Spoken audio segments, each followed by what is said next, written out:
বারাসাত স্টেডিয়ামে প্রবল হয়ে উঠল মোহনবাগান ইস্টবেঙ্গল দলের মধ্যে ম্যাচ হওয়ার সম্ভাবনা। শুক্রবার বারাসাতের বিদ্যাসাগর ক্রীড়াঙ্গনে নতুন কলেবরে প্রথম ম্যাচ বার্তা দিল বারাসাতের মাঠ প্রস্তুত।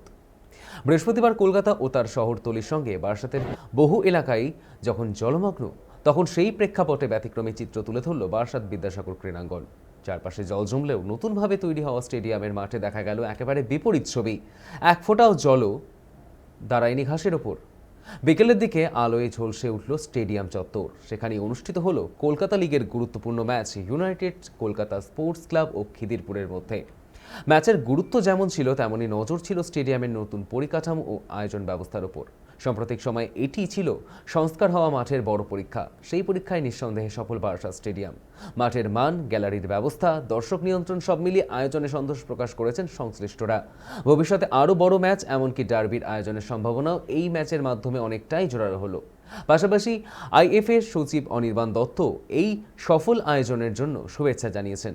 খেলার দিক থেকেও ম্যাচ ছিল উত্তেজনাপূর্ণ। ৮ মিনিটের মাথায় ইউনাইটেড স্পোর্টসের হয়ে জিয়াবুল গোল করে দলকে এগিয়ে দেন। তবে দ্বিতীয়ার্ধে ৫৮ মিনিটে সৌরভের দৃষ্টিনন্দন গোলে সমতা ফেরায় খিদিরপুর। শেষ পর্যন্ত ম্যাচ শেষ হয় ১-১ ব্যবধানে।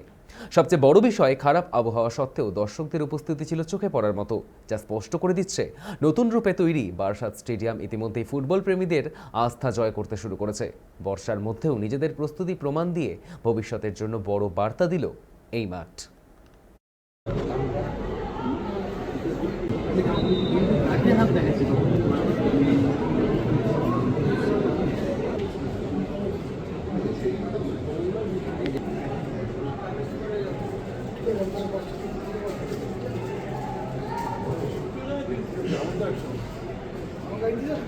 अभी तो बहुत चेंज हो गया, बहुत अच्छा लग रहा है ऐसे ग्राउंड में खेलने में।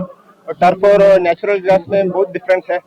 अभी विंड भी सही है, लेंथ भी सही है, खेलने में भी बहुत अच्छा लग रहा है। और सबको बैठने के लिए जगह भी है।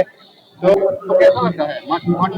हाँ, बहुत अच्छा है, बहुत अच्छा है, खेलने में बहुत अच्छा है। और डर भी इधर आएगा तो वो फैंस लोग को भी अच्छा लगेगा, क्योंकि बहुत कैपेसिटी होगा ऐसे डर भी देखने में। और बहुत अच्छा काम किया, हम लोग को जीतना चाहिए था, मगर ऐसे वो लोग भी अच्छा खेला, ड्रॉ में फिनिश किया। অসাধারণ মাঠ, অসাধারণ অ্যাটমসফিয়ার। আমি আশিসদাকে ধন্যবাদ জানাবো যে এই মাঠটা তৈরি করা প্রচুর কষ্ট হয়, কিন্তু মাঠটাকে মেনটেন করতে হবে এবং মা বাবা যেরকম বাচ্চাকে বড় করে সেরকম কিন্তু মাঠটাকে যত্ন করতে হবে। অনেক ভালো হবে।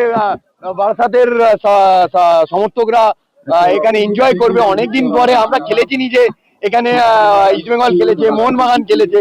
আই থিঙ্ক এখানকার সাপোর্টাররা যারা এখান থেকে খেলা দেখতে যেত, তারা অনেকটাই গুড নিউজ। ডেফিনেটলি একটু ধাস কাটতে হবে।